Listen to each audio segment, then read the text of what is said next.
Hello everyone. Today we are going to talk about an absurd Dane. A Dane who considered his task to be so new that no one has done for 18 centuries. And he said it often that he could not find any mentor in the history of philosophy or theology who could help him in his mission. Yes, we are talking about Kierkegaard, a 19th century genius who was born during the Danish Golden Age and wrote day and night because he had a calling. He broke off his engagement and worked alone all throughout his life, fulfilling that demand which he considered emanating from God. He considered Christianity to be existence communication. It was a novel idea that did not have much currency in his times. In fact, nobody has tried to tie down existentialism with Christianity before him, except perhaps for Pascal. And this is one of the reasons why he is called the father of modern existentialism. But he is not the traditional kind of existentialist. By the traditional kind, I mean he does not come under the definition of Sartrean existentialism, who defines existentialism as existence precedes essence. Some Kierkegaardian scholars even call him essentialist. Others try to align him with the intellectual movement that came to be known as theological existentialism. But all efforts fail to designate his writing under any ism, mainly because he did not write to please any school of thought. His writings are of encyclopedic nature, bringing together strings from different intellectual domains to make his point, mainly through criticizing them. The most famous philosopher in his times was Hegel. And even if it would not have been Hegel, let's say for example, had it been Sartre or Heidegger or any other, no one would have been immune to Kierkegaard's sharp wit. Since Hegel was talked about in every classroom in Copenhagen at the time, he became the immediate target of Kierkegaardian wit. Many people say that Kierkegaard made fun of Hegel, but that is not the complete picture of his writings.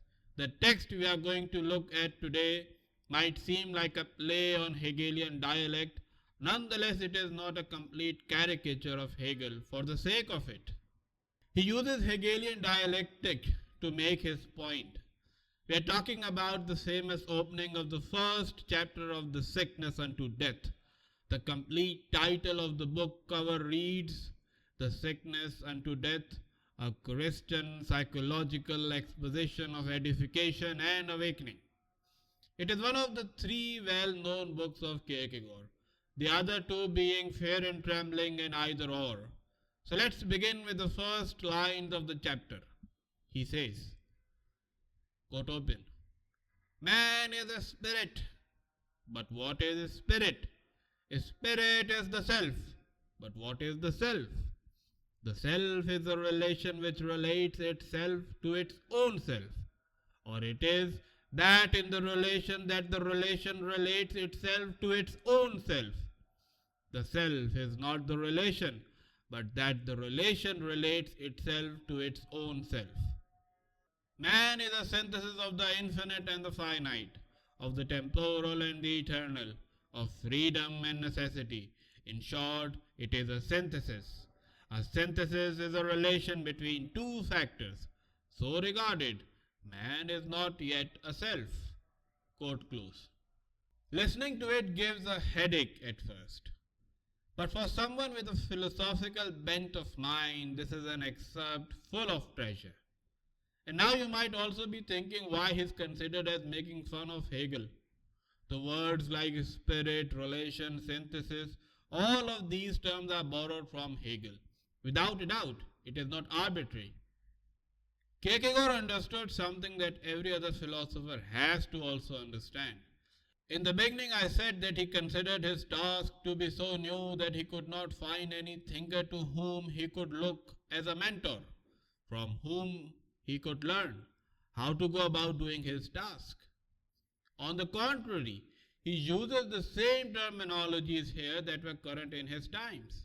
So that is the first lesson from our first encounter with Kierkegaard, that no matter how new the task of a philosopher may be, he has to speak in the rhetoric current in his times to get his message across. It is equally likely that the philosopher goes for neologisms. In fact, given the critical spirit of Kierkegaardian oeuvre, it seems appropriate that he shuns the common philosophical language and says what he wants to say in style and words that have never been used before. But he does not do that here. His objective is to analyze how a Christian psychology is awakened and edified. An edification or awakening does not come from neologisms. A priest standing on the pulpit who wants to create an impact in the public must know the everyday language that the public understands and then carve out his meanings from those words. Let's go back to the first line, which begins with an assertion: man is a spirit. He begins with the common Hegelian understanding that if one wants to understand man, then he should begin his inquiry from his spirit. Hegel wrote a book entitled The Phenomenology of Spirit, which is still taught in almost every philosophical department, as it was taught in Danish Golden Age, in which he gives a detailed analysis of Geist, spirit, I mean.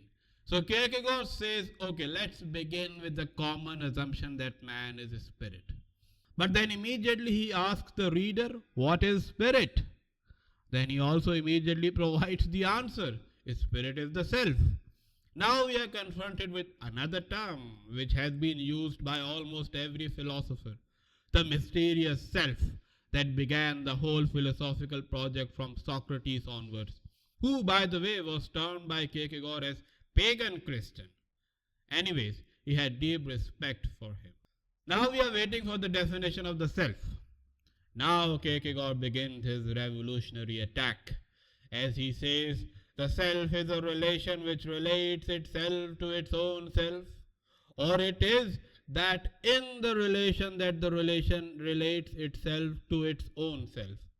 The self is not the relation, but that the relation relates itself to its own self. It is an either-or definition. It is either the relation or something in the relation. But before we get into this relation stuff, this definition of the self is very unique. It is not an essentialist definition. I mean in terms of essentialism as we understand it. It is a relational definition, a particular kind of definition that has movement in it towards something else. It is furthermore teleological as well, because a relation is always between two terms or more. Therefore, a relation that has itself as the terminal point only makes sense if it is mediated. And this mediating term Kierkegaard would later call the power, with capital P. Now let's come to the nature of this relation. The easier non-philosophical way of understanding this is the following statement: having a self means having a relation with oneself. It means that having a self-identity is having a particular kind of relation through which the self identifies itself. A sportsman is called a sportsman because he has related himself to sports. A philosopher calls himself a philosopher because he has established a particular relation with philosophy. Even if the relation is enforced, if it has to survive for a long term and become an identity marker of the self, then there is an element of volition in there. So that is the first part of either or of the definition. Kierkegaard qualifies this either or immediately after presenting it, which also clarifies the second clause. He says that the self is in the relation that the relation relates itself to its own self. In the relation. That is important. Now we have to not only look at the relation but also see what is in it, because that is the crucial component of the self. As Kierkegaard explains that the self is not the relation, but that the relation relates itself to its own self. As he further explains later, quote open, such a derived constituted relation is the human self, a relation which relates itself to its own self, and in relating itself to its own self relates itself to another. Quote close. Within this relation, there is a third term, that is the defining element for the self. Here we are reminded of the master slave dialect, that power to which the self gives over voluntarily, that power to which belongs the worth of the self, that power that keeps the self alive. That is the most important mediating term. Therefore, the self is always suspended in the relation. It is always on the lookout for that power that could complete the circle of relation. An empty self relating to itself would be pretty much like an empty well without water wants to fill itself up. Let's go back to the example of sports. A man who has no interest in sports will never be called a sportsman. But a cricketer, for instance, like Brian Lara, he is well known in the cricketing world because of his unique relation with the sports. The more he worked on his cricketing skills, which means the more he worked on his relation with sports, the more his identity became strengthened.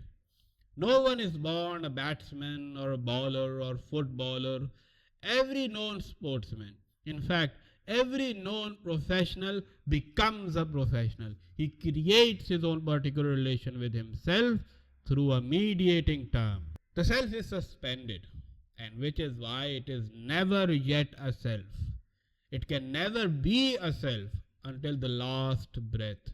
Man is always involved in the synthetical process of creating himself.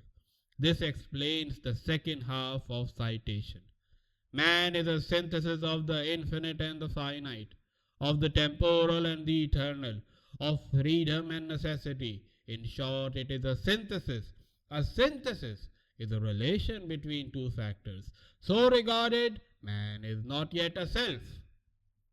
The self is suspended between the finitude of materiality and infinitude of spirituality, which includes personal ethical values. The self is suspended between the temporal aims of this world and its usage to create an eternal image. The self is always suspended between the freedom of choice and the necessity of fortune. It is always moving, adjusting its relation, reforming itself at every moment, and which is why the self can never be itself at any moment. This is why it was said, never judge a man until he has taken his last breath. Thank you, everyone.